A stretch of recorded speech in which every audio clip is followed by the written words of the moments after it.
Halo, assalamualaikum warahmatullahi wabarakatuh. Selamat datang di channel TV Gus Muhammad. Jangan lupa subscribe dan aktifkan tombol lonceng untuk dapat update terbaru dari channel TV Gus Muhammad. Selamat menikmati.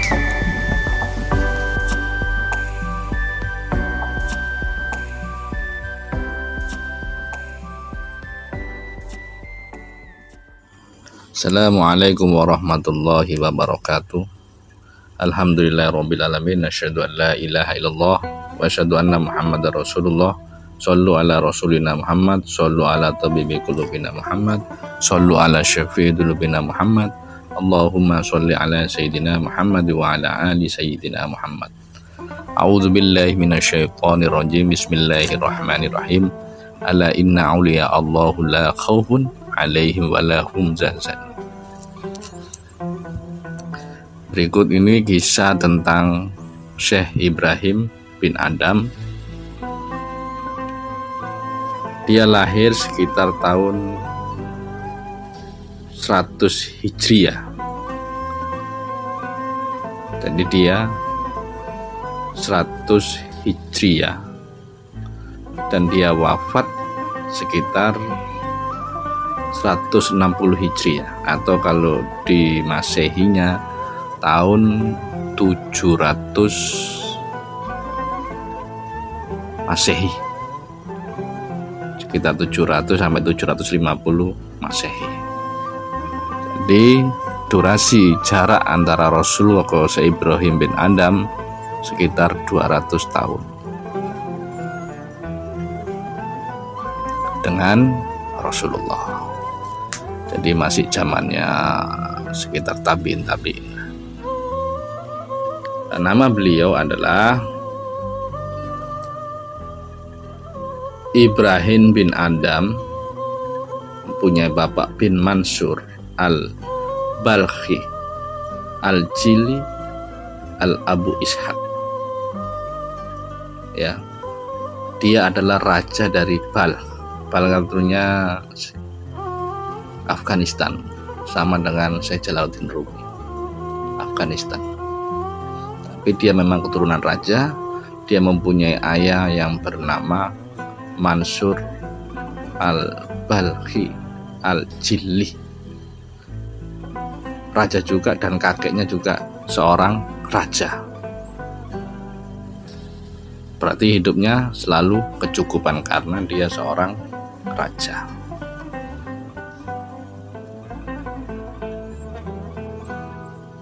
Syekh Ibrahim bin Adham mirip ceritanya dengan Siddhartha Gautama, seorang raja, sama dia juga meninggalkan istananya untuk menjadi ahli zuhud.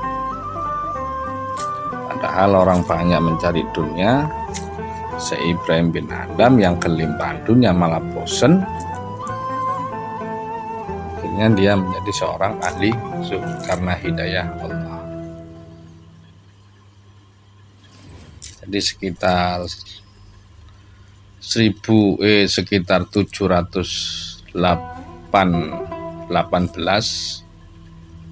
Hijriah sampai 782 Hijriah. Masehi. Ya, maaf, Masehi ya, Masehi.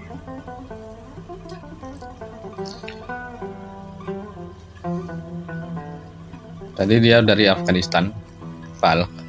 Keluarganya menetap di wilayah tersebut dan bermigrasi ke Kufah sampai ke Irak, daerah kekuasaan.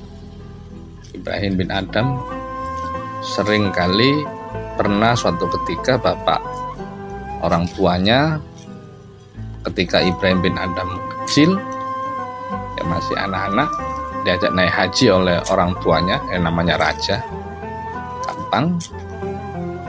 Ketika kecil lah, pas di Mekah, Ibrahim dipanggil juga dengan Abu Ishaq. Abu Ishaq.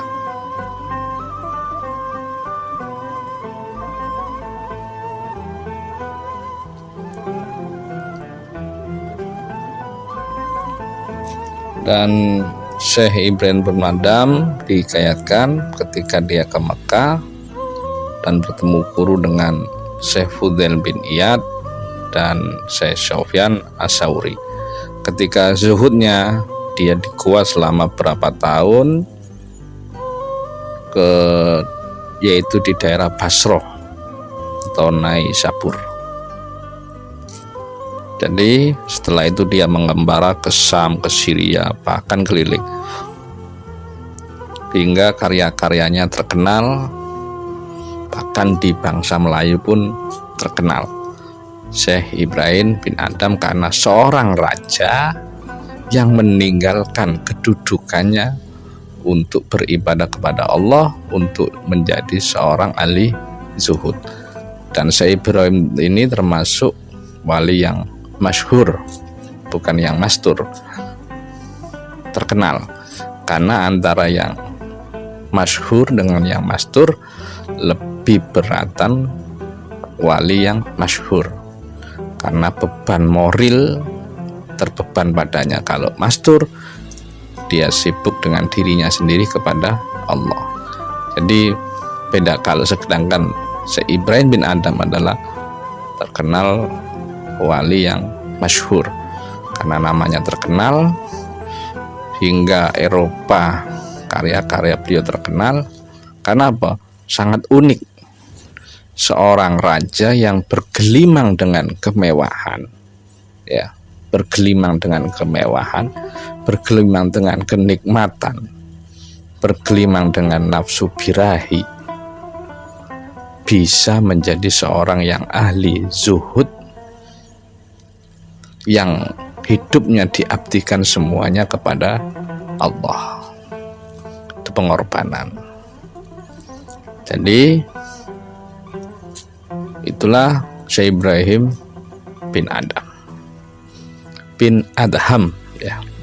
Ini dalam kitab Tazkiratul Aulia, yaitu karya Faraduddin Attar.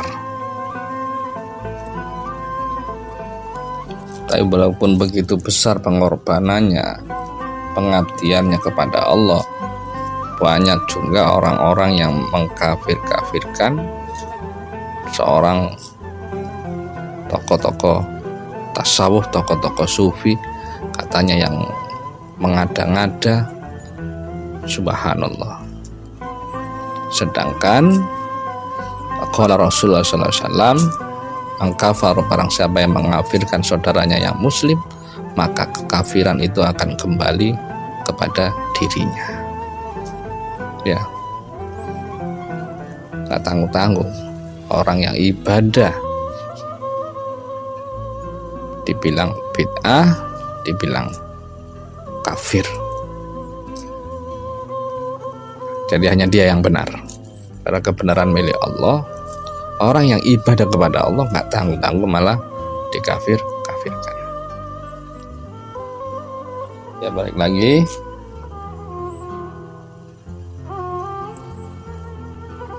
Kisah Syekh Ibrahim bin Adham menyebar tidak hanya batas lingkup Persia, India, bahkan pernah sampai ke Indonesia. Dalam buku penulis biografi Ensiklopedia Sufi, bahwa kisah Ibrahim bin Adham ini masuk ke wilayah Jawa, Melayu, Sunda, dan Bugis.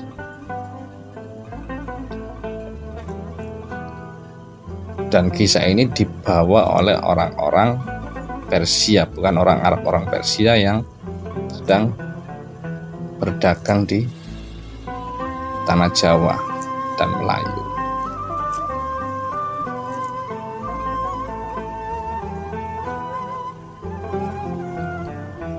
Di dalam kitab Tazkiratul Aulia diterangkan kisah goncangnya Syekh Ibrahim bin Adham. Gimana nggak goncang, di hatinya merindukan Tuhan, merindukan Allah, tapi bingung. Samping itu dia seorang raja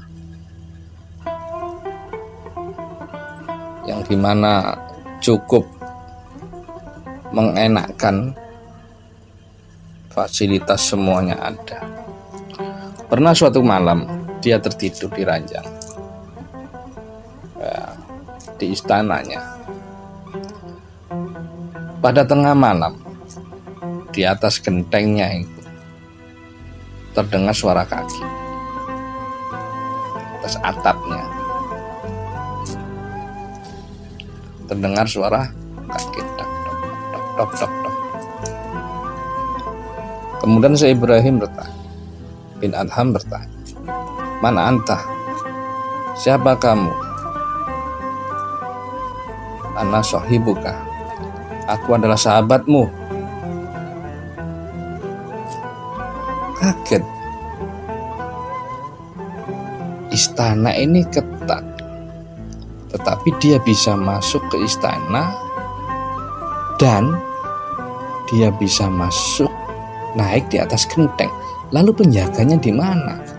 Karena istana, penjagaan ketat. Itulah hidayah Allah. Inna hudallahu wal huda. Sesungguhnya petunjuk dari Allah dan Allah memberikan petunjuk. Dia di atas genteng. Saat ke atas genteng, kemudian tanyain, "Apa yang kau cari? Ngapain kamu di istanaku? Ngapain kamu di atas genteng istanaku?" "Aku sedang mencari onta." Kan aneh, petunjuknya gak masuk akal. Jawabnya orang yang di atas genteng, gak tahu itu siapa. Di dalam kitab Tazkiratul Aulia itu adalah Nabi Allah Khidir. Jadi Nabi Allah Khidir menugasi Allah kepada Nabi Allah Khidir untuk memberikan petunjuk kepada Syekh Ibrahim bin Adham.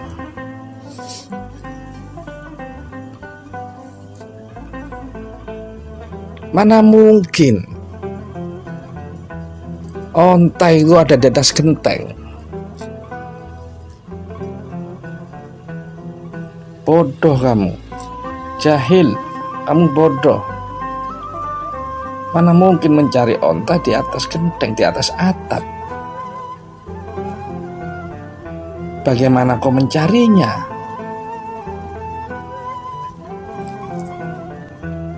Tanpa disengaja,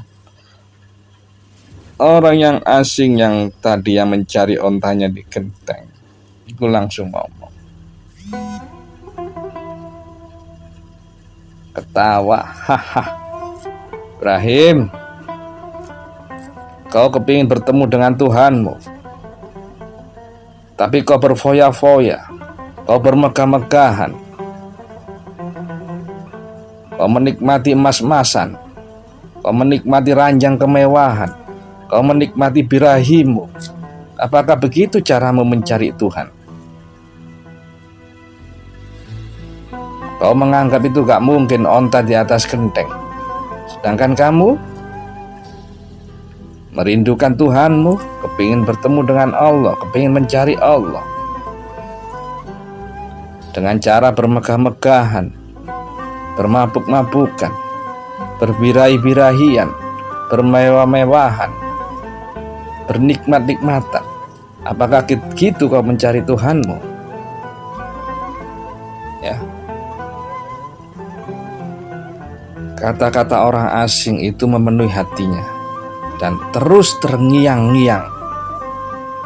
Iya benar ya. Apakah gini aku harus mencari Tuhan?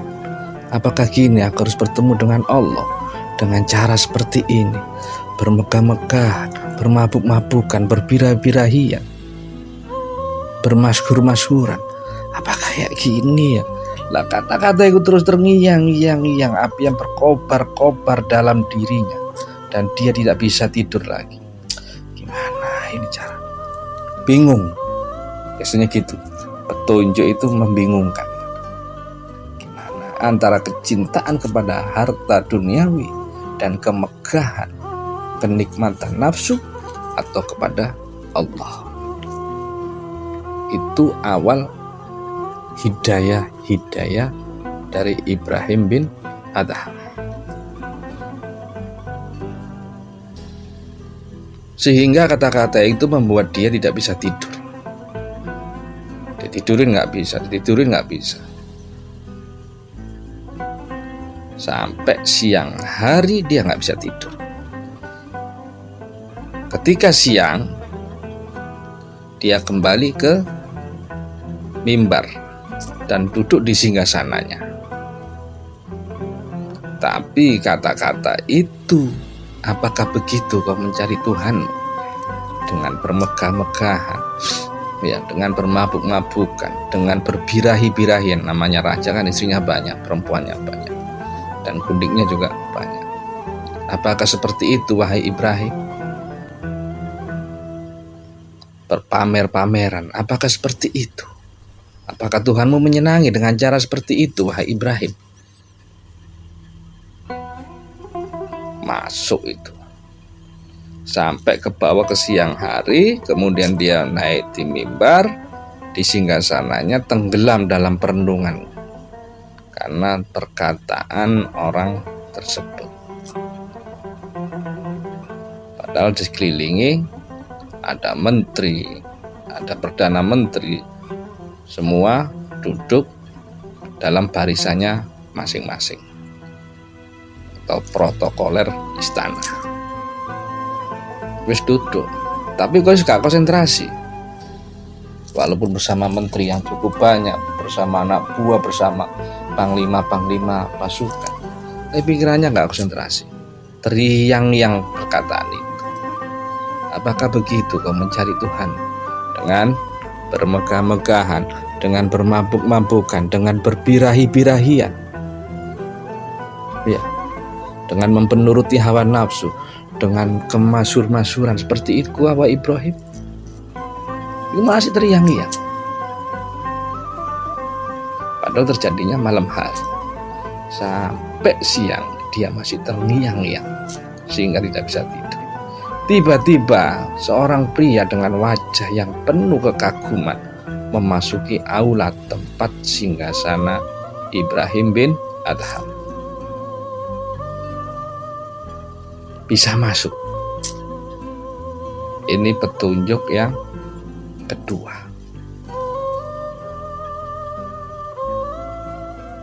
Mak tahu-tahu ada seorang pria dengan wajah yang penuh kekaguman memasuki aula, dan begitu mengherankan untuk dilihat, sehingga tidak ada rombongan para menteri pelayan kerajaan yang sempat menanyakan namanya.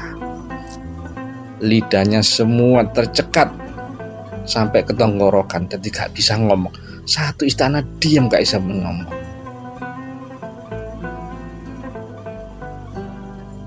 Satu istana diam gak bisa ngomong. Dan lidahnya semua tercekat, kekunci maksudnya. Dia jalan ke depan, sampailah dia berdiri di depan kursi singgasananya Ibrahim bin Adham. Kemudian ditanyain, "Man antah, siapa kamu?" "Ana musafir, saya adalah seorang pengembara. Aku baru saja tiba dari Karvansari atau daerah Persia."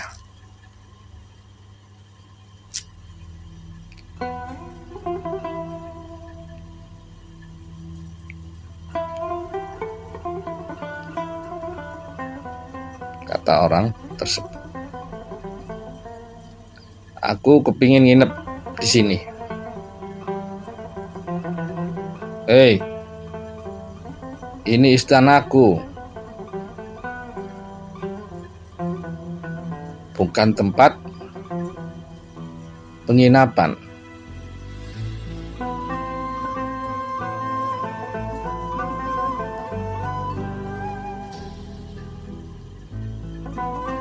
Kemudian tamu itu menjawab, "Ini adalah tempat penginapan."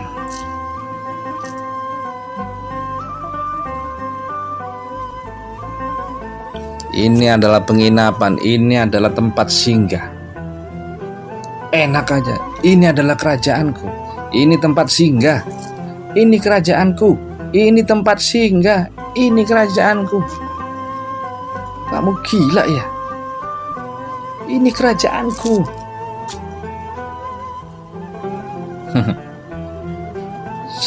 Siapa yang memiliki istana ini? Aku. Sebelum engkau, ayahku. Sebelum ayahmu, kakekku. Dan sebelum kakekmu, buyutku. Berarti Ibrahim ini turunan dari seorang raja. Terus kemana mereka semua?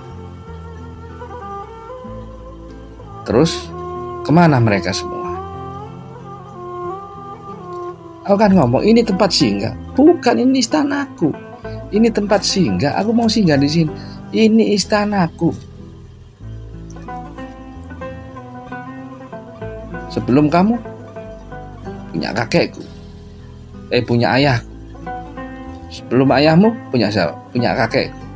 Sebelum kakekmu punya buyutku. Lalu kemana mereka semua? Diam Ibrahim bin Adham, gak bisa jawab. Tahu orang itu hilang dari hadapannya. Lalu kemana mereka semua? Lalu kemana ayahmu? Meninggal. Kemana buyutmu? Meninggal. Terus diwariskan oleh kakekku. Terus kemana sekarang kakekmu? Meninggal. Terus diwariskan kepada ayahku. Lalu kemana sekarang ayahmu? Meninggal. Terus diwariskan kepada aku. Kemudian orang misterius itu yang dalam kitab Tazkiratul Aulia, yaitu yang Nabi Allah Khidir, kemudian menghilang dari hadapan Syekh Ibrahim bin Adham. Pergi jalan, satu istana bisa tercekat dan gak tahu. Malah bingunglah, malah gelisahlah hati dan pikiran Ibrahim bin Adham. Begitu orang itu pergi, kepikiran terus Ibrahim bin Adham. Ini istanaku. Ini tempat singgah. Ini istanaku, aku mau singgah. Ini istanaku, aku mau singgah. Ini tempat singgah, ini istanaku, ini tempat singgah. Sebelum kamu siapa? Ayahku. Sebelum ayahmu, kakekku. Sebelum kakekmu, buyutku. Lalu kemana mereka? Lalu kemana buyutmu? Meninggal. Lalu di mana kakekmu? Meninggal. Kemudian diwariskan pada ayahku. Lalu kemana ayahmu sekarang? Meninggal. Lalu diwariskan kepada aku. Lalu besok kamu? Sudah aku omongin, ini adalah tempat singgah. Namanya tempat singgah ya gak lama, namanya tempat singgah. Pikiran nih Ibrahim bin Adham. Wis gak berhenti-berhenti kepikiran terus. Tempat singgah. Bener tempat singgah. Wis malah stres ini.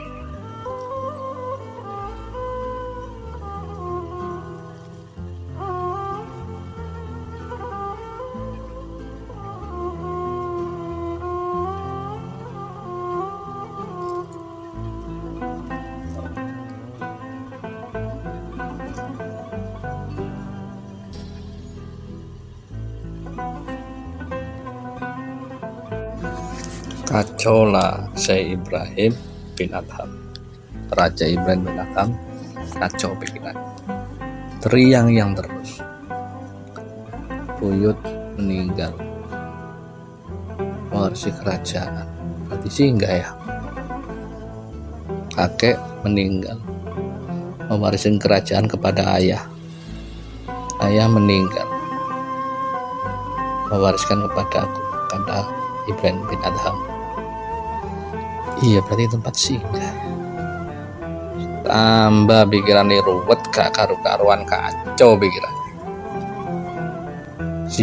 Singgah. Apapun yang namanya singgah, sama dengan orang sehingga di warung makan. Ya kamu mungkin di situ terus, sebentar terus pergi. Kalau orang Jawa mampir ngombe, kemudian pergi, itu namanya singgah. Seberapa lama sih singgah? Namanya singgah. Udah, para menterinya, para orang-orang kerajaan pada heran kenapa Raja Ibrahim bin Adham ini merenung terus. Dari yang pertama mencari genteng di atas, mencari unta di atas genteng, mustahil. Kemudian dijawab, apakah gitu cara mencintai Tuhanmu? Dengan berfoya-foya, bermabuk-mabukan, bermegah-megahan, bergaya-gayahan, pikiran.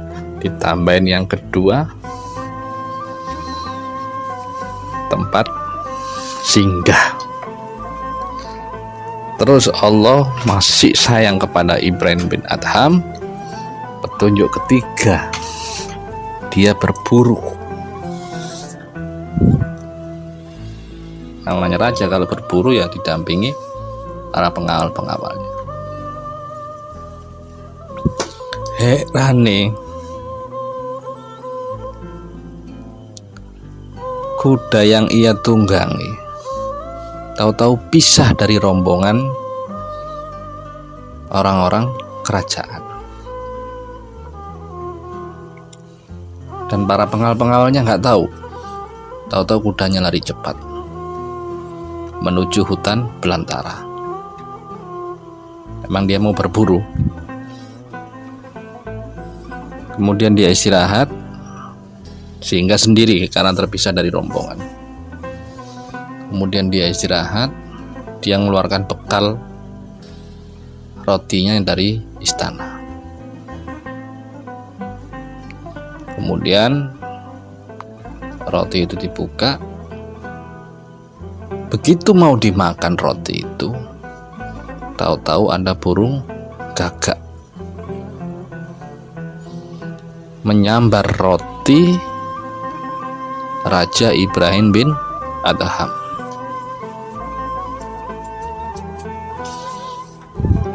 Diambil, dibawa terbang.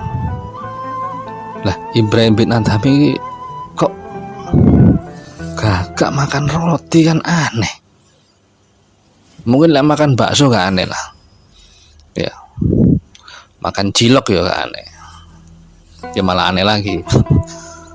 Ini burung gagak makan roti, nyamber rotinya Ibrahim bin Adham, disamber, bawa terbang. Penasaran Ibrahim bin Adham, diikutilah gagak tersebut.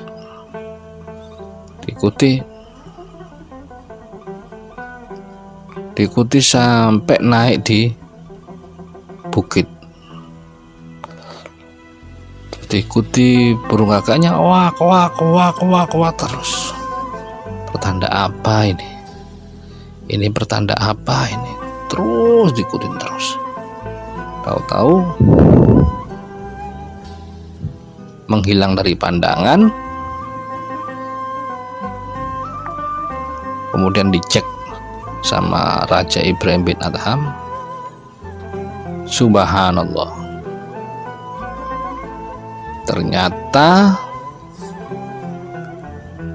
gagak itu memberikan makanan kepada manusia, dan manusia itu terikat.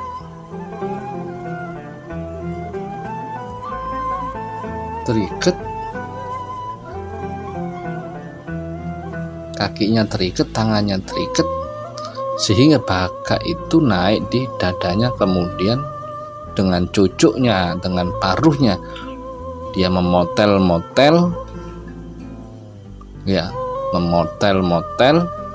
roti, kemudian disuapinya orang tersebut hingga rotinya habis. Kemudian terbang lagi gagak. Kemudian dia mengucurkan air di mulut Ibrahim bin Adham. Walillahi junudus samawati wal ard. Walillahi junudus samawati wal ard. Pasukan Allah itu mempunyai pasukan, apa-apa yang ada di langit dan apa-apa yang ada di bumi, atau mempunyai pegawai, mempunyai tentara yang di langit dan di bumi. Disuapin sampai dikasih minum.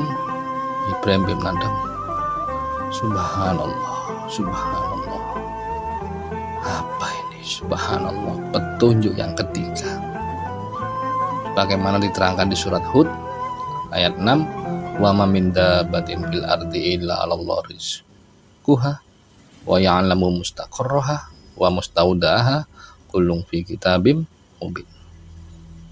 Surat Hud ayat 6. Dan tidak ada satupun makhluk hewan yang melata di bumi ini illa 'alallahi rizquha, kecuali dijamin rezekinya oleh Allah. Wa ya'lamu mustaqarraha, dan dia mengetahui tempat kediamannya, wa mustaudaha, dan tempat penyimpanannya. Kullun fi kitabim mubin. Semuanya tertulis dalam kitab yang nyata. Mubin artinya nyata atau lauhil mahfuz. Wis ana ing ngene. Kaget Ibrahim bin Adham. Begitu kakaknya pergi, ya, kakaknya pergi, ditolonglah orang tersebut. Ditolong. Kenapa Anda bisa terikat seperti ini? Kemudian dia cerita, kita tidak dapat menolak apa yang direncanakan oleh Allah. Saya itu pulang berdagang, kata orang yang terikat itu. Kemudian bersama pegawai-pegawaiku, dan pegawai-pegawai saya telah dibunuh oleh perampok, dan aku dibiarkan hidup, tapi semua harta telah diambil. Kemudian dibiarkan saya terikat dan dibuang di hutan ini. Selama berapa hari Anda di sini? Selama 4 hari. Terus makan minumnya burung gagak itulah yang dikirim oleh Allah, yang dikirim oleh Allah, yang dikirim oleh Allah untuk menyuapi saya dan memberikan minum saya. Kok waget Ibrahim bin Adham? Lowi ngene ya. Ya Allah, kenapa aku ragu tentang kuasamu? Orang yang terikat digolek nurut akal, dibuang di hutan, nggak ada manusia yang lewat, iku mati. Lek nurut akal. Tapi hidup ini sekali lagi bukan nurut akalmu, bukan nuruti taktikmu, dan bukan nuruti pintermu, tapi kehidupan ini nurut dengan yang maha hidup. Ya Hayyu ya Qayyum, dinuruti kepada yang maha hidup. Emang dia yang desain. Kullun fi kitabim mubin. Semuanya itu dalam kitab yang nyata atau lauhil mahfuz.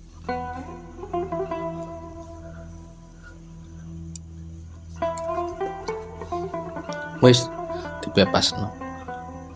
Lho ngene ku pantesan kuda saya tahu mencar dari pengawal-pengawal istana. Ya Allah, padahal saya maunya gabung dengan pengawal-pengawal, dan pengawal-pengawal juga maunya gabung kepada rajanya, tapi Allah berkehendak lain. Apa yang kamu kehendaki belum tentu terjadi, dan apa yang dikehendaki Allah pasti terjadi. Maumu apa maunya Allah yang terjadi.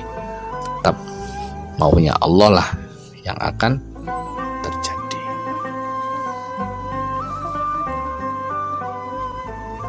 Pas, lengkap petunjuk yang ketiga. Kemudian setelah pulang orang itu bebas dan diberikan ongkos oleh Ibrahim bin Adham. Kemudian orang itu pulang.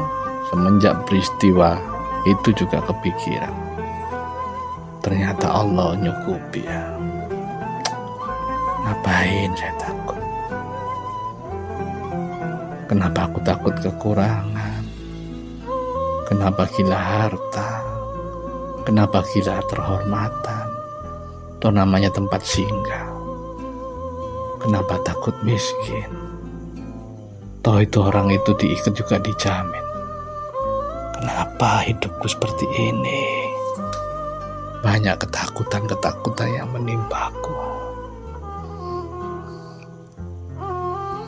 Selang berapa lama kemudian, petunjuk yang keempat inilah yang jadi momentum Ibrahim bin Adham meninggalkan istananya untuk mendekatkan kepada Allah dan berzuhud kepada Allah, berzuhud kepada dunia.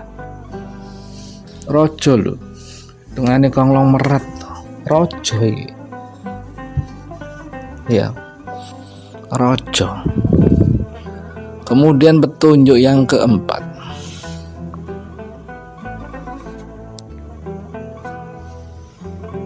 tahu setelah peristiwa itu sebulan kemudian kalau nggak salah pergi berburu lagi.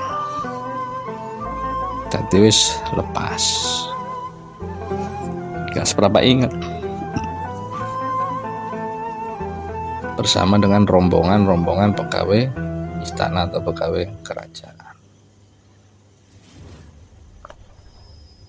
Loh, gitu ngalami suatu peristiwa yang sama. Dia mengejar rusa.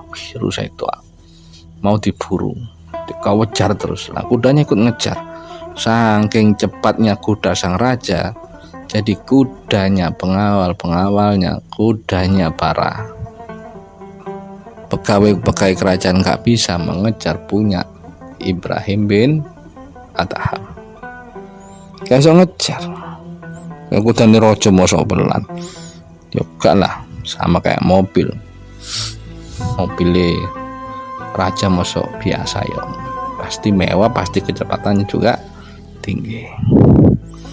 Ngejar rusa saking ngasike mau diburu, tahu-tahu rusanya tadi lari sampai ke dalam hutan, Akhirnya begitu lari ke dalam hutan, semakin dalam ketinggalan lah, mirip kayak yang kemarin ketinggalan rombongan kerajaan.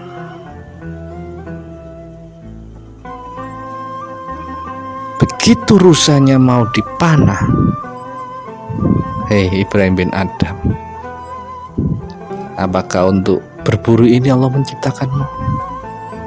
Oh boy, kejar terus.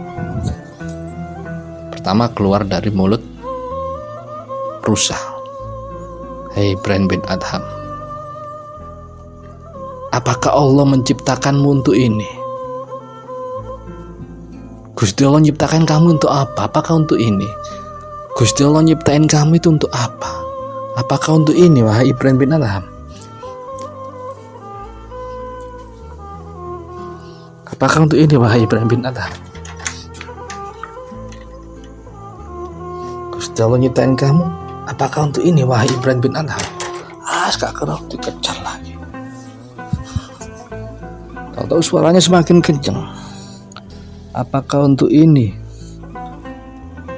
Allah menciptakan kamu, wahai Ibrahim bin Adham? Dan suara itu keluar dari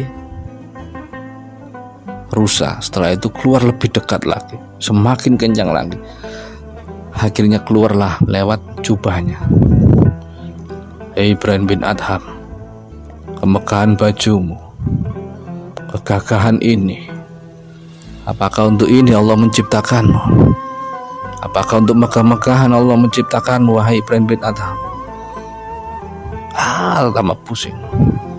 Keluar lagi suara. Akhirnya terkepunglah semua penjuru dan semua anggota tubuhnya berbicara. Wahai Ibrahim bin Adham, apakah untuk ini Allah menciptakanmu? Wahai Ibrahim bin Adham, apakah untuk ini Allah menciptakanmu? Terus, wahai Ibrahim bin Adham, apakah untuk ini Allah menciptakanmu? Wahai Ibrahim bin Adham, apakah untuk ini Allah menciptakanmu? Semakin kencang suara itu masuk ke dalam telinganya, ke dalam pikirannya. Apakah untuk ini Allah menciptakanmu? Sampai masuk ke dalam hatinya. Wahai Ibrahim bin Adham, apakah untuk ini Allah menciptakanmu? Apakah untuk ini Allah menciptakanmu? Allah menciptakanmu untuk apa? Apakah untuk ini? Untuk bermegah-megahan, untuk berburu-berburuan Allah menciptakanmu, wahai Ibrahim bin Adham? Apakah untuk punya-punyaan? Apakah untuk wah-wahan? Apakah untuk bermegah-megahan, untuk berburu, untuk bersenang-senang, untuk berfoya-foya Allah menciptakan, wahai Ibrahim bin Adham? Wahai Ibrahim bin Adham, apakah untuk ini Allah menciptakanmu?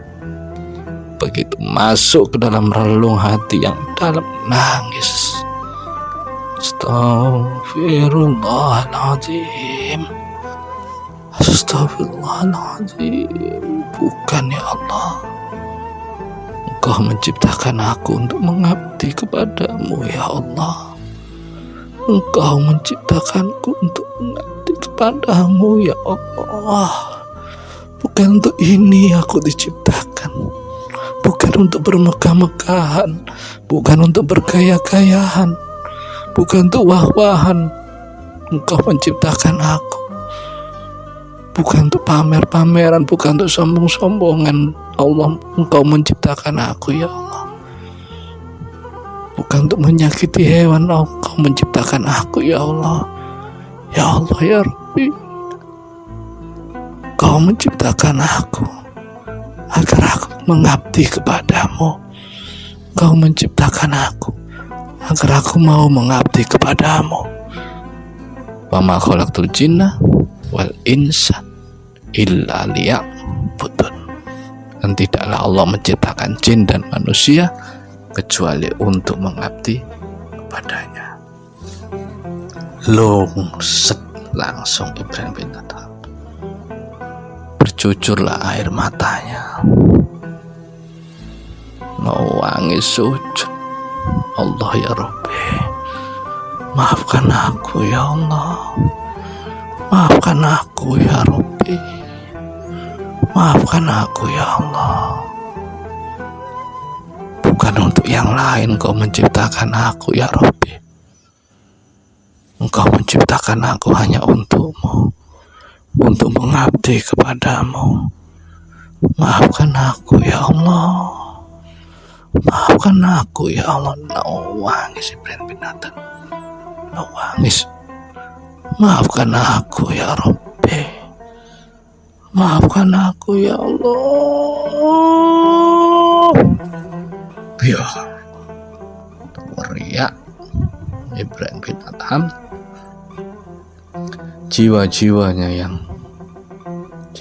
ketuhanan mulai merindukan Tuhannya.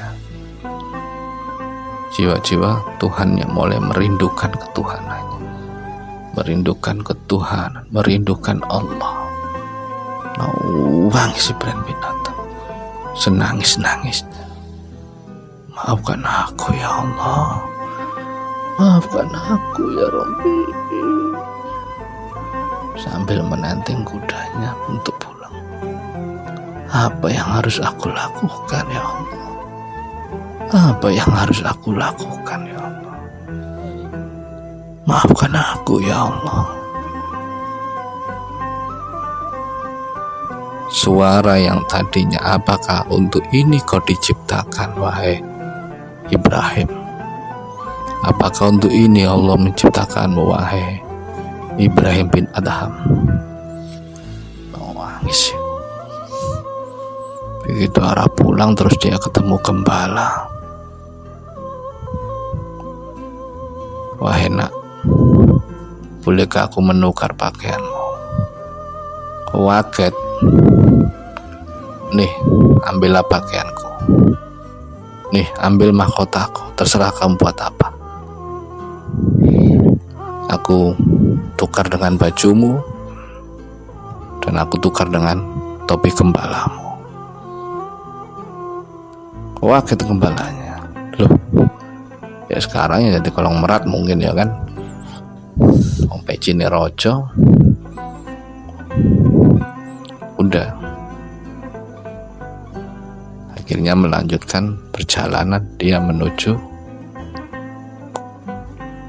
gua di Basrah untuk menenangkan diri,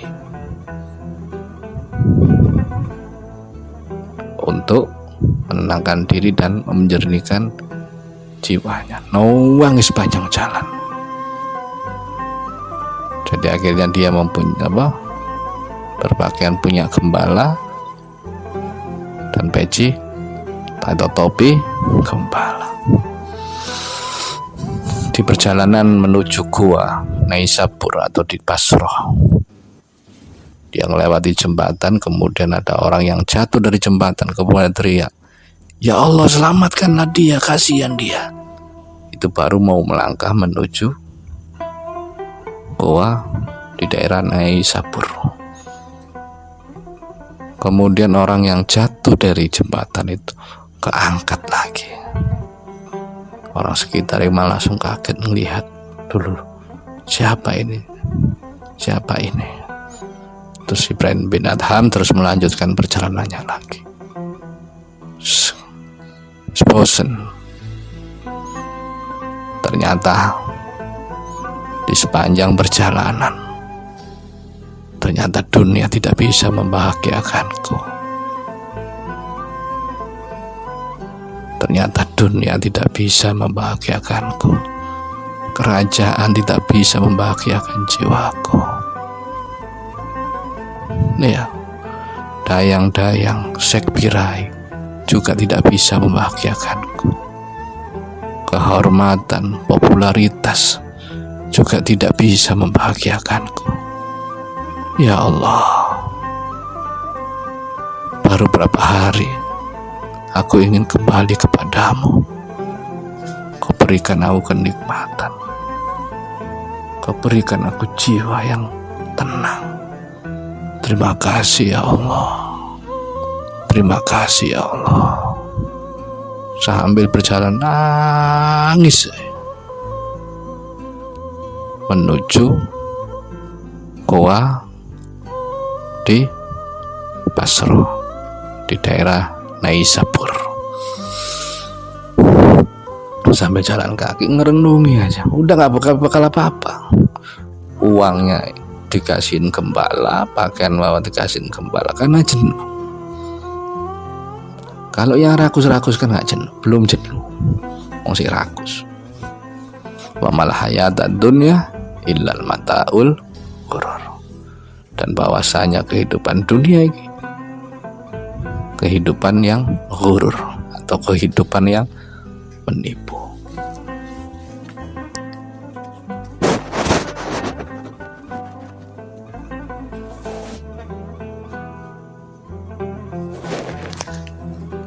Setelah itu Syekh Ibrahim bin Adham melanjutkan perjalanannya untuk menuju ke tempat yang sepi sekali. Dia masuk ke gunung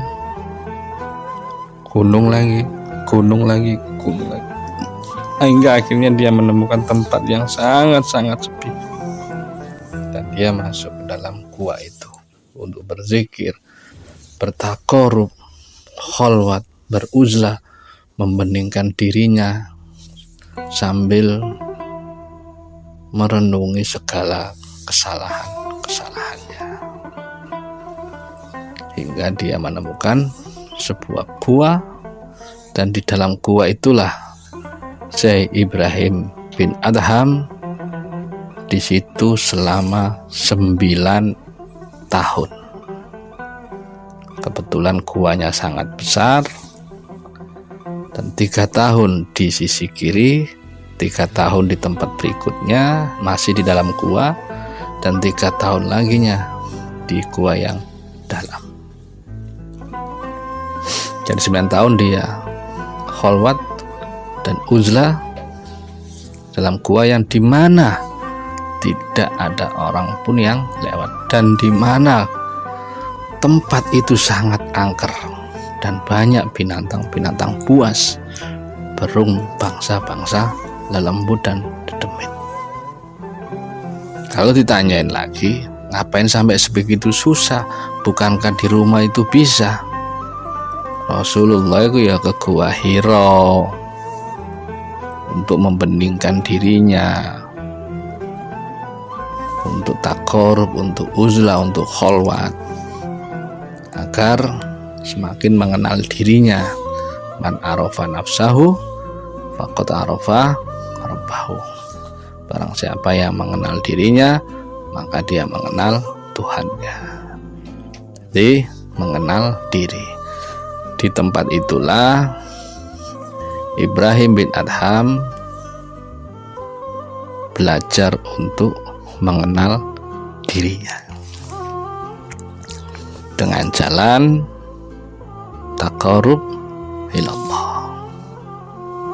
Jadi berzikir, khalwah, uzlah, terus di situ aja.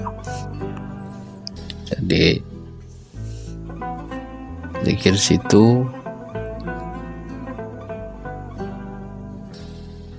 pernah suatu ketika di tempat Syekh Ibrahim bin Adham udara terasa dingin dan badai salju mulai turun. Di dalam gua Ibrahim bin Adham kedinginan karena musim salju, musim dingin tiba. Jadi dalam gua dia bukan nggak ngapa-ngapain, dia memperbanyak zikir, memperbanyak wirid.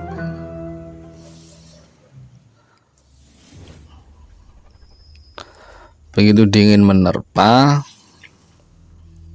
dia hampir nggak kuat dinginnya, sehingga ketika dia zikir badannya gemetaran karena rasa dingin. Ternyata sambil mondar-mandir Ibrahim bin Adham, tahu-tahu dia melihat di dalam gua, namanya gua itu gelap, nggak kelihatan.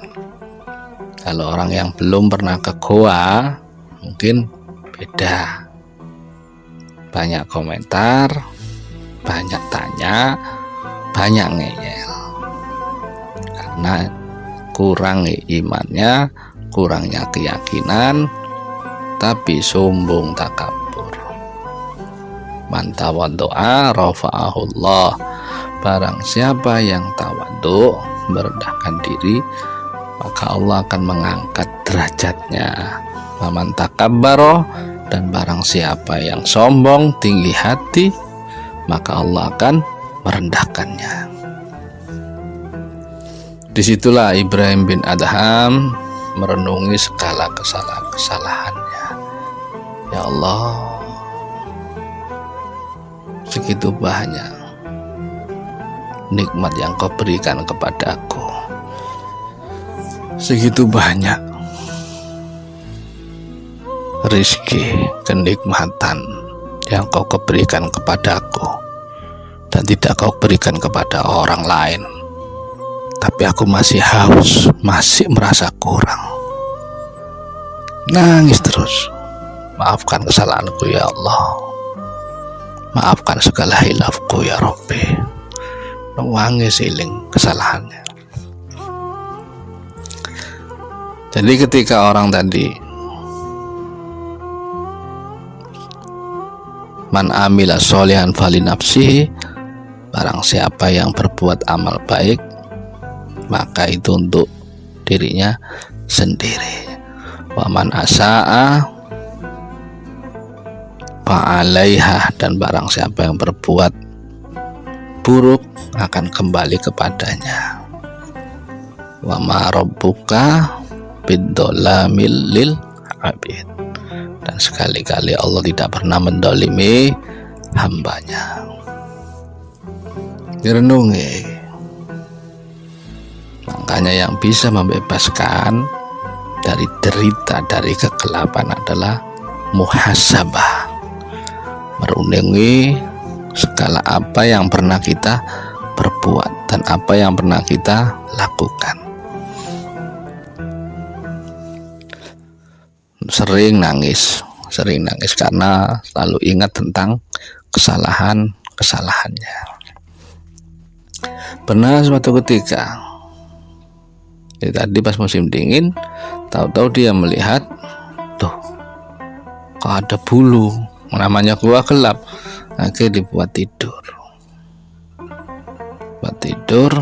begitu sih pagi hari kok awakku kok hangat, badan saya kok terasa hangat. Begitu tambah siang terlihatlah ternyata itu seekor ular. Ternyata itu seekor ular yang berbulu. Ya mungkin sekarang sejenis naga atau apa itu. Jadi dia tidur dipelukan ular itu tadi. Loh heran nih lo ular. Ya gak memakan Ibrahim bin Adham. Dia gak makan. Karena apa? Ular itu punya Allah. Kalau Allah gak kendaki juga ya gak bisa. Itu tauhid. Sama seperti api. Kalau Allah gak kendaki api panas ya gak panas. Tapi kalau Allah mengendaki air menjadi panas ya jadi panas. Mirip cerita Nabi Allah Ibrahim. Nah, setelah itu pas siang kaget Ibrahim bin Adham. Ternyata itu ular yang berbulu. Ya Allah, loh enak mengenal pangeran. Dia kau datangkan kepadaku. Ular itu kau datangkan kepadaku ya Allah. Dan aku takut melihat wujudnya. Tolong ya Robbi, jauhkan dia dariku. Kemudian ular itu pun pergi. Dan sebelum pergi, ular itu pun bersujud menghormati takdim kepada Ibrahim bin Adham. Dalam hikayat di dalam Farudidin Attar,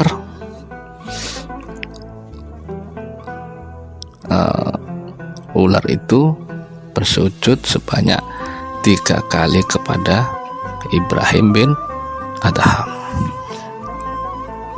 Kemudian pergi.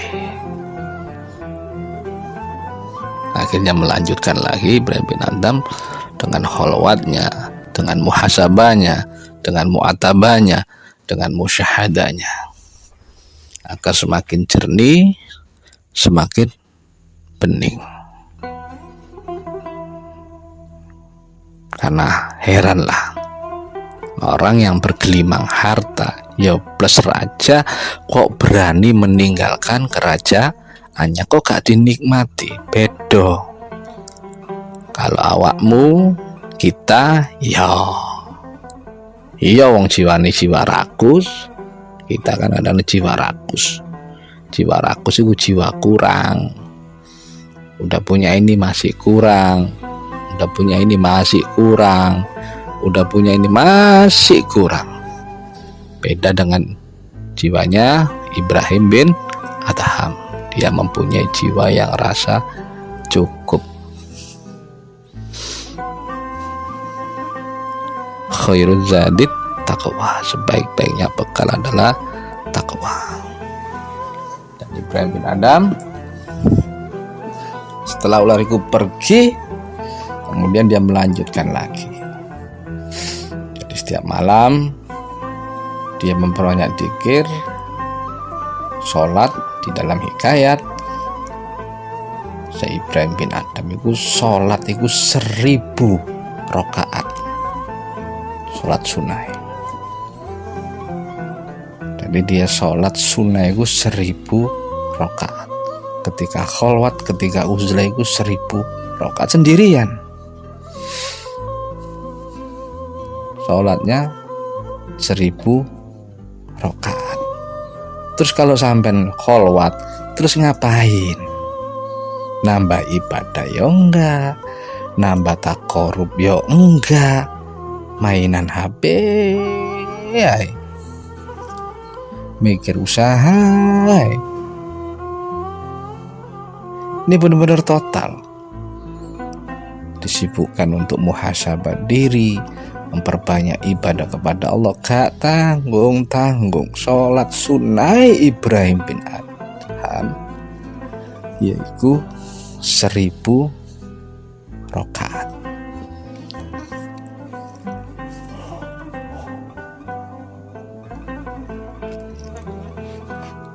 Nggak tahu selama berapa tahun itu. Mau tidak kuat 9 tahun.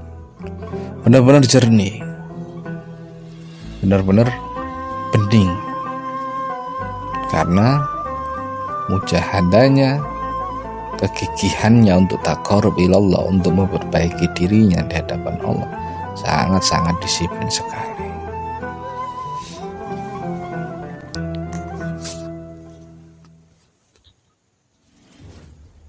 Loh, Allah ngerakkan ular untuk datang ke Ibrahim bin Adham. Ya, ular itu datang karena siapa? La haula wala quwata illa billah. Karena Allah memang gendaki. Kalau gak dikehendaki ya gak bakal terjadi. Wa ma tasyauna illa ayyasha Allahu rabbul alamin. Allah yang ngendaki. Sama Nabi Allah Adam digoda iblis, dikehendaki Allah. Kalau gak dikehendaki ya gak terjadi. Tidak ada sesuatu yang tidak dikehendaki Allah. Semua berjalan dengan kehendaknya. Kullun fi kitabim mubin. Semua sudah tertulis dalam kitab yang nyata.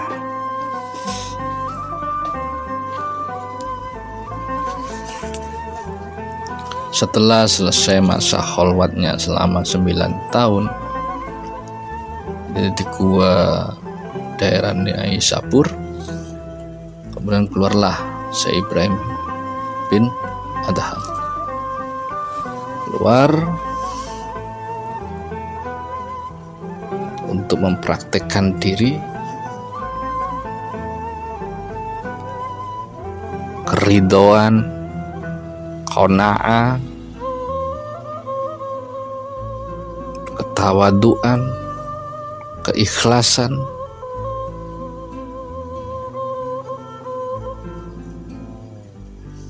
akhirnya turun ketika dia berjalan di pasar.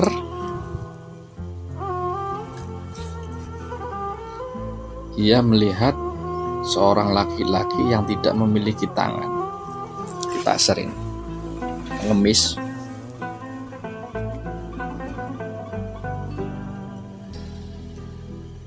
Ya, kok orang ini nggak punya tangan dan tidak punya kaki, kakinya buntung dan nggak punya tangan. Kemudian tergolek di pinggir jalan. Keluar jalan untuk sampai sapiro sih kuatku, tawaduanku, kerendahan diri, ya, keridhaan, keikhlasan untuk menerima segala kehendaknya dan membaca kalam-kalam Allah yang tersirat. Begitu nyampe pasar, ia melihat seorang laki-laki yang tidak memiliki tangan dan kaki. ia tergolek di pinggir jalan, kamprak, dan jalan itu dilalui oleh orang-orang. Dan Ibrahim bin Adham melihat dari kejauhan. Lah yo, orang ini gak punya kaki, gak punya tangan, terus gimana cara makannya? Terus gimana cara makannya? Gimana cara makannya? Begitu diamati, ternyata ada aja orang yang lewat kemudian menyuapkan makanan kepada laki-laki tersebut. Oh, ternyata ada yang ngasih makan. Suapin, kemudian tinggal pergi. Disuapin, kemudian tinggal pergi. Setelah itu orang itu berkata, Alhamdulillah,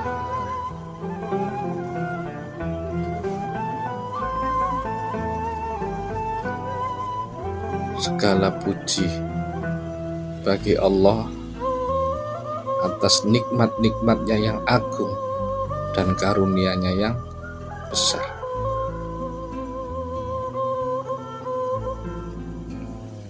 Jadi setiap orang nyuapin, dia mengucapkan Alhamdulillah ala ni'amihi adimah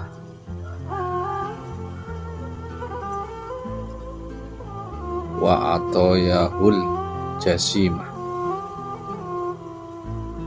Segala puji bagi Allah atas nikmat-nikmatnya yang agung dan karunia-Nya yang besar. Atau yahul jasimah. Tertarik Ibrahim bin Adham. Kemudian dia menghampiri laki-laki itu. Dan subhanallah, begitu dekat ternyata laki-laki itu pun terkena kusta. Tadi gak punya tangan, gak punya kaki, plus kena kusta, lepra. Dari lepra itu biasanya pergelangan nih, anggota-anggota tubuh ini copot sendiri. Dan bukan hanya itu, matanya pun buta. Gak punya kaki, gak punya tangan, udah itu kusta, dan matanya buta. Subhanallah, parah ini kayak begini. Kemudian, ya sahibi, wahai saudaraku, apa yang terjadi dengan matamu?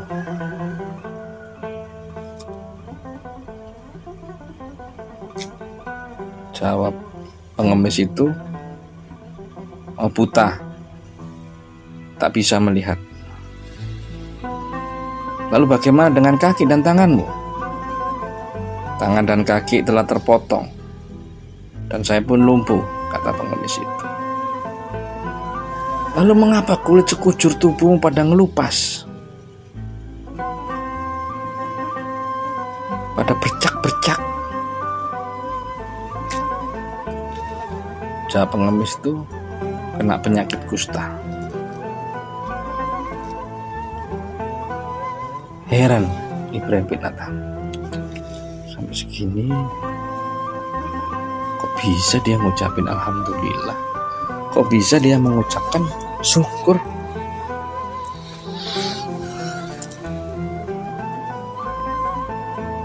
Kok bisa ya? Baru beberapa saat kemudian si Ibrahim bin Adham nanya lagi,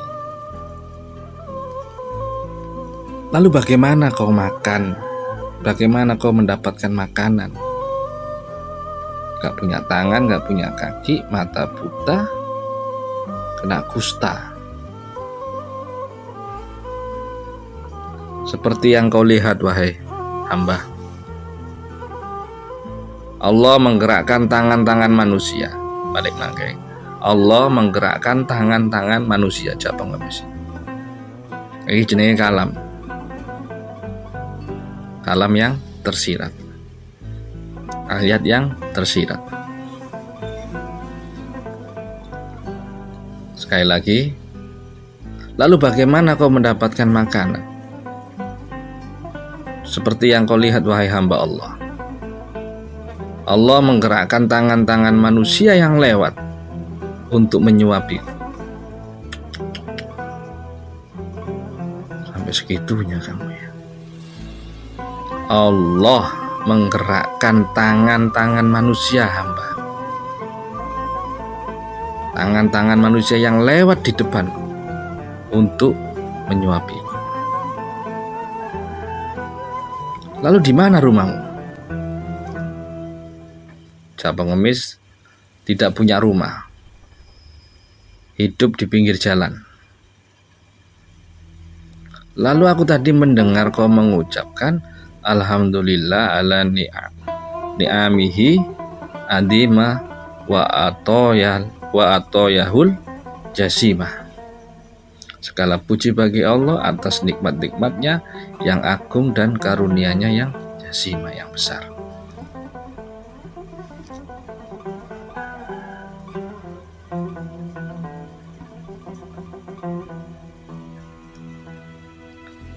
Kemudian kamu kan seperti ini, gak punya tangan, gak punya kaki, akan lumpuh dan buta. Kau tidak bisa beraktivitas secara normalnya manusia, bahkan kau pun gak bisa ngelihat. Tapi justru kok malah kamu bersyukur. Lalu nikmat apa yang kau syukuri? Beda ya. Orang yang berjiwa syukur, keadaan apapun dia tetap bisa mensyukuri. Walaupun separah apapun, jika jiwa itu jiwa syukur, dia akan mensyukuri. Tapi sebaliknya, jika jiwa serakah, jiwa-jiwa kurang, keadaan semewah apapun, sesehat apapun, dia tetap kurang. Dia akan terus kurang dan kurang. Si pengemis ini mempunyai jiwa yang syukur. Udah gak punya tangan, gak punya kaki, gak punya mata, tanya buta, terus kulitnya ngelupas kena kusta, tapi masih bisa syukur. Lebih nanti kan kaget. Lalu di mana nikmat yang agung? Lalu di mana nikmat yang jasimah yang besar itu, wahai saudaraku? Mau kamu aja buta, gak punya kaki, gak punya tangan dan kusta, gak punya rumah lagi, gak punya kerjaan, tak bisa bekerja. Sejenak orang buta itu pun, pengemis itu pun terdiam. Namun ia tak menampakkan wajah marahnya.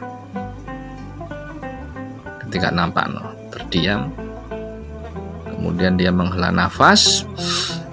Wahai saudaraku, bukankah Allah masih memberikan aku lisan untuk berzikir dan hati untuk bisa bersyukur?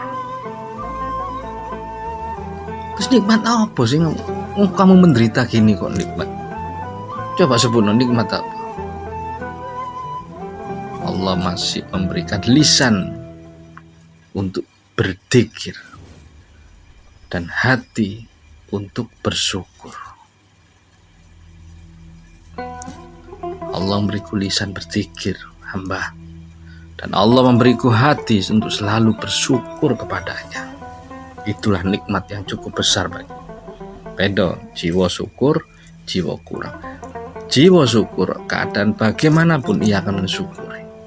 Kalau jiwa kurang, semewah apapun keadaannya, selek apapun, sekaya apapun, pasti dia akan kurang. Berhentinya ketika dijejeli oleh tanah.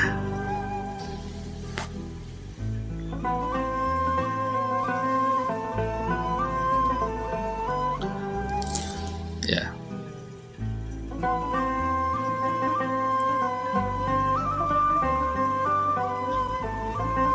Dan tentang rezeki ini, Imam Ibnu Sama dalam kitab beliau yang berjudul Al-Idda wal Al-Mu'anasah,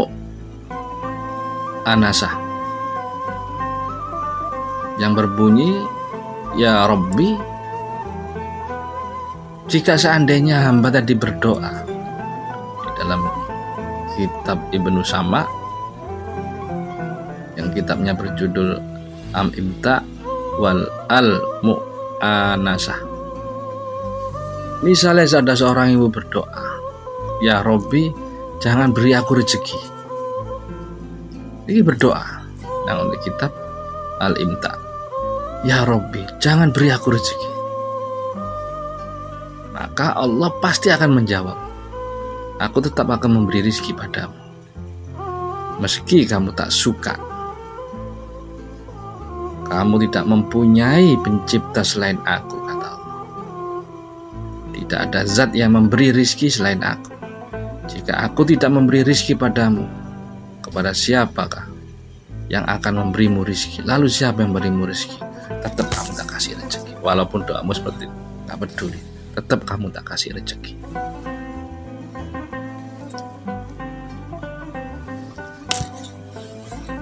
Huzaifah Al-Mar'asi merupakan salah satu pelayan atau khodami atau kawuloi Syekh Ibrahim bin Adham. Ia bercerita, ketika ditanya tentang yang paling membuatnya takjub dari kehidupan Ibrahim bin Adham, Mas, kamu kan lama ikut Ibrahim bin Adham, sing paling takjub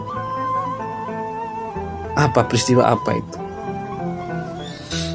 Kemudian Huzaifah berkata, pernah kami berhari-hari bersama guru, tak menemukan makanan sama sekali saat kami berada di jalanan kota Mekah.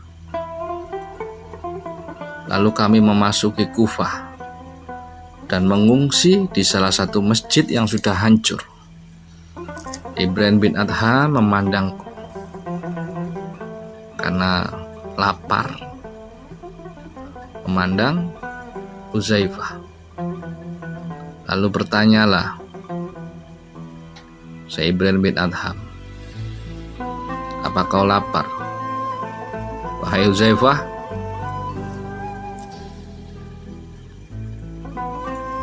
Benar, guru, aku sangat lapar, karena sudah berhari-hari kita belum makan. Karena udah berhari-hari kita belum makan.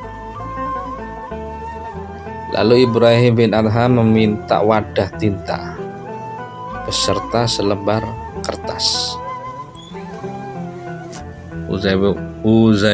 Huzaifah pun membawakan apa yang diminta oleh gurunya. Lalu Syekh Ibrahim bin Adham menuliskan beberapa kalimat dan 3 bait syair. Kemudian semua itu dia serahkan kepada Huzaifah. Tulis, bu kepingin nulis, siri kepingin nulis, gak ngerti, kalau kepingin nulis. Kamu lapar, Huzaifah? Iya, kan udah berhari-hari guru, kita belum makan. Ya, ambilkan wadah tinta itu. Kita ambil, kemudian Ibrahim bin Adham nulis.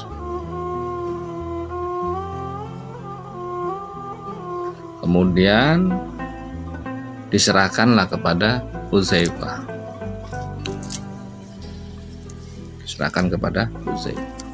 Wis karo Ibrahim bin Adham, engkau ada apa nggak tahu, kau ingin nulis, siri ngomong nulis pokoknya, gak ngerti. Nih, Huzaifah tulis kertas, terus dibungkus, digulung. Keluarlah, Huzaifah, jangan kau gantungkan hatimu kepada selain Allah. Nggih guru, ya guru. Dan pesan saya, berikan kertas ini kepada orang yang pertama kali kau temui. Siapa guru? Wis talah jalan. Enggak, maksudnya kepada siapa? Yang pertama kali kau temui kasih. Iya, siapa guru? Udah, kasih aja. Kemudian Huzaifah pun keluar dari tempat bernaung mereka. Tak lama kemudian ia bertemu dengan seorang laki-laki yang menunggang seekor bagal. Bagal itu peranakan kuda dan keledai. Bagal. Lalu diserahkanlah kertas itu kepadanya. Jadi begitu keluar, tak lama ia bertemu dengan seorang laki-laki menunggang bagal. Kemudian diserahkan surat itu, segera laki-laki itu membuka gulungan kertas itu. Kemudian ia langsung menangis. Dan ia memberikan sebuah kantong yang berisi 600 dinar. Yang setelah dihitung benar 600 dinar. Uzai pun bertanya. Huzaifah pun bertanya kepada laki-laki itu yang penunggang bagal. Mas, nggak salah sampai nih? Enggak, udah. Dinar loh mas, udah. Dan orang itu ternyata beragama Nasrani. Kemudian dibawalah kantong 600 dinar ini, 1 dinar 18 gram. Kemudian Huzaifah pun kembali kepada gurunya. Lalu diceritakanlah apa yang barusan ia alami. Jangan sentuh kantong itu, kantong yang isinya uang 600 dinar, jangan kau sentuh. Kenapa guru? Sebentar lagi laki-laki itu akan datang sesaat lagi. Ternyata benar, si laki-laki itu datang dan mendatangi Ibrahim bin Adham, lalu meminta agar Ibrahim bin Adham mengislamkannya. Asyhadu an la ilaha illallah, asyhadu an la ilaha illallah, wa asyhadu anna Muhammadan, wa asyhadu anna Muhammadan abduhu wa rasuluh. Udah.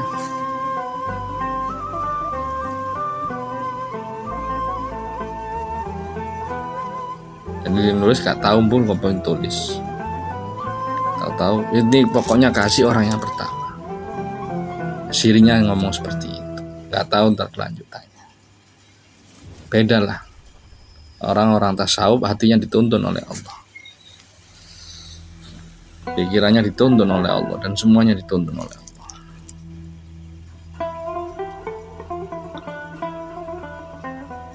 Dan mengislamkan orang Nasrani tersebut yang membawa 600 dinar.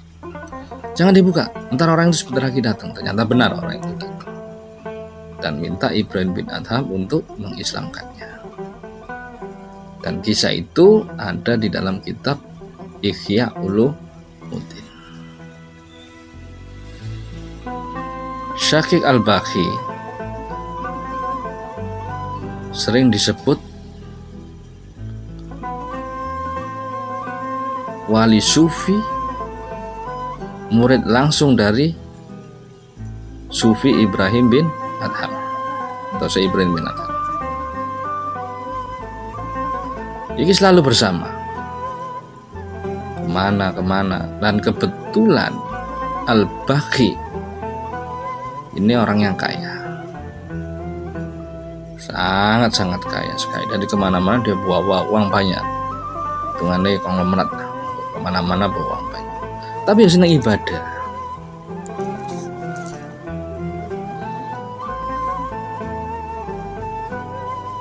Senang ibadah, tapi yang mau suki. Sedangkan Ibrahim bin Adham meninggalkan semua pernak-pernik dunia dan memilih menyendiri di hutan. Padahal dia kaya, bukan kekurangan, kaya, bukan pelarian ya, bukan. Dan berkelana dari satu tempat ke tempat yang lain. Itu kisah Ibrahim bin Adham.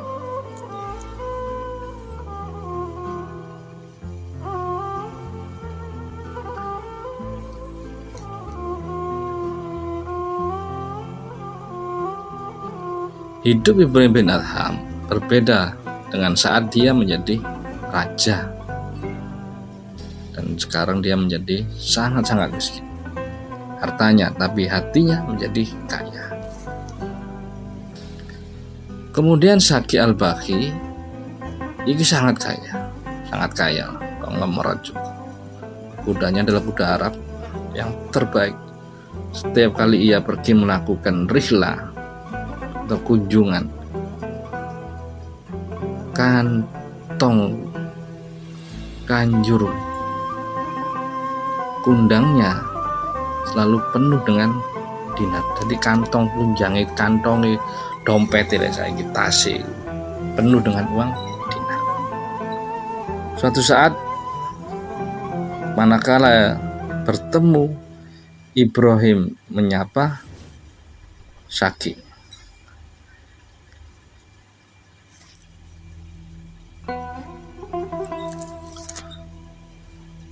Dipanggil oleh Syekh Ibrahim bin Adham, ya hamba dunia yang selalu membawa bekal dunia kemanapun kau pergi. Opung kau panganan sangune jake iki Syaqi mengamban dunia lah, dan selalu membawa dunia kemanapun kau pergi. Tentu Syaqi tidaklah tersinggung karena yang ngomong adalah gurunya. Wahai guru, kata Syaqi, coba ceritakanlah sesuatu yang membuat besar dan mulia seperti kau sekarang ini. Coba ceritakan peristiwamu, wahai guru, sehingga membuatmu besar dan mulia seperti ini. Apa ceritane?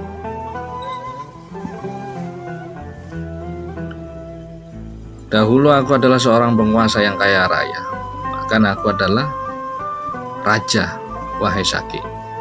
Iya, saya tahu, guru. Tanggung-tanggung aku. Lalu saat kami pergi berburu, seseorang tentara dari tentaraku berhasil memanah burung kecil dan membuat kedua sayapnya tadi patah.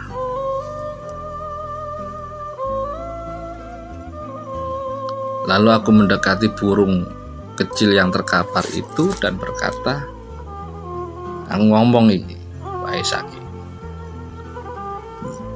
Jadi Ibrahim bin Adham cerita nangone muridé, posisi guru yang membuat engkau berubah menjadi mulia dan setaat ini. Oh iya, pernah. Waktu aku dadi rojo, aku senangane berburu. Dan dari tentaraku suatu saat itu berhasil memanah seekor burung yang membuat kedua sayapnya patah. Dan aku pun mendekati burung itu, kata Ibrahim bin Adham, yang terkapar, dilihatin, dipegang, dilihatin. Kemudian aku ngomong, wahai Syaqi, kepada burung itu, wahai burung yang malang, rupanya ajalmu sudah dekat. Kau tak lagi bisa terbang dan mencari nafkah. Alah, bentar lagi kamu mati. Kenapa? Nggak ada yang bisa ngasih makan kamu. Sayapmu juga patah. Gimana kamu mau terbang? Tidak butuh berapa lama, ketika ia mulai meninggalkan burung kecil, tahu-tahu ada burung yang lebih besar dan mencengkeram burung kecil tadi yang terluka. Lalu ku ikuti, wahai Syaqi, burung besar itu. Digonang di si burung kecil ini. Tak ikutin pakai kuda. Saya ikutin pakai kuda Syaqi. Ternyata burung kecil itu dibawa oleh burung besar ke danau. kecil itu dibawa ya oleh burung besar ke danau. Walillahi junudus samawati wal ardh. Walillahi, kepunyaan Allah lah pasukan apa-apa yang ada di langit dan di bumi. Gampangnya termasuk binatang punya ya Allah, digerakkan Allah ya jadi. Begitu taruh danau, ku amati setiap gerak-geriknya. Lalu tidak berhenti sampai di situ, datang lagi burung yang kedua yang besar. Dan dia membawakan ulat untuk burung yang kecil yang terluka sayapnya. Dan sehingga burung kecil ini bisa makan, dan perlahan-lahan burung itu pun menjadi kuat dan kembali terbang. Dari sinilah Saki aku belajar bahwa bila Allah Saki tidak menakdirkan burung itu mati, tidak menakdirkan burung itu kelaparan dan mati, burung kecil itu tidak akan mati. Karena Allah menjamin rizkinya. Kaya mati enggak lah Allah kang izin. Ya. Karena Allah menjamin rizkinya. Apalagi manusia yang diberi akal untuk selalu menyembahnya, padahal akan Tuhannya lah yang memberi rizki kepadanya dimanapun aku berada. Setelah itu kuputuskan Saki untuk meninggalkan seluruh kekuasaan dan harta bendaku, dan aku kholwat untuk menjadi takorub, lebih dekat kepada Allah, lebih takorub ilallah. Ternyata mati burung ini, jelas mati. Sayapnya patah, terkena senjata pengawalku, saya bisa ngapa-ngapain. Gak berapa lama ketika Ibrahim bin Adham melangkah, ternyata ada burung besar mencengkeram burung kecil itu, lalu dimasukkan ditaruh di dekat danau, diikuti oleh Ibrahim bin Adham. Kemudian ada burung yang kedua dengan membawa ulat, kemudian disuaplah dalam ke burung kecil itu, sehingga lama-lama ia menjadi sehat dan terbang lagi. Dari sinilah aku belajar, wahai Saki tadi adalah santrinya yang kaya, bahwa bila Allah tidak menakdirkan burung itu mati kelaparan, tidak menakdirkan burung kecil itu kelaparan dan mati, dia tidak akan mati karena Allah menjamin rizkinya. Apalagi manusia yang diberi akal untuk selalu menyembahnya, pastilah akan memberimu rezeki dimanapun kau berada dan dalam keadaan apapun. Dengan peristiwa itulah, wahai Saki, kuputuskan untuk meninggalkan keglamoran dunia. Iya, keglamoran dunia, kuasaan dunia, dan aku ingin takorub ilallah, dan ingin mendekatkan diri kepada Allah.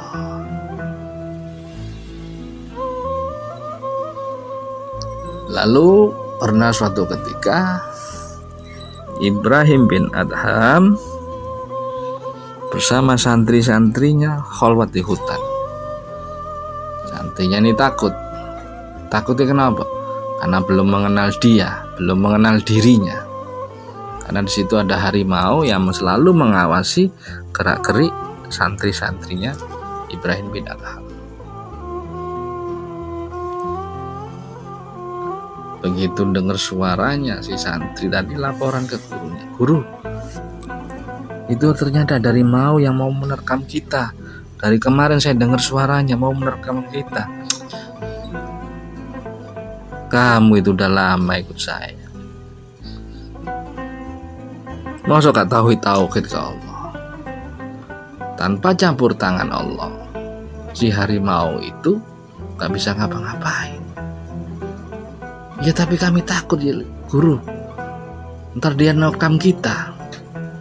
Kemudian didatangilah di singa itu dan tanyain, mau apa kau wahai singa? Aku hanya ingin menemanimu berzikir, menemanimu bertafakur, menemanimu ketika kau kholwat.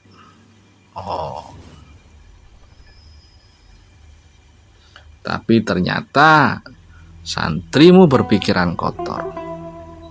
Dikira aku mau menerkamnya. Enggak, sama sekali enggak ada. Tetapi santrimu, muridmu pikirannya kotor dan hatinya masih kotor karena penuh dengan curiga. Padahal saya sama sekali tidak niat untuk memakan santri-santrimu. Kemudian kembalilah Ibrahim bin Adham. Dia tidak mau makan kita, tapi dia mau menemani kita berzikir. Itulah pikiranmu suudon. Pikiranmu suudon. Jadi apapun yang kau lihat, akhirnya suudon. Jadi suudon terus. Karena apa? Pikirannya kotor. Pikirannya kotor.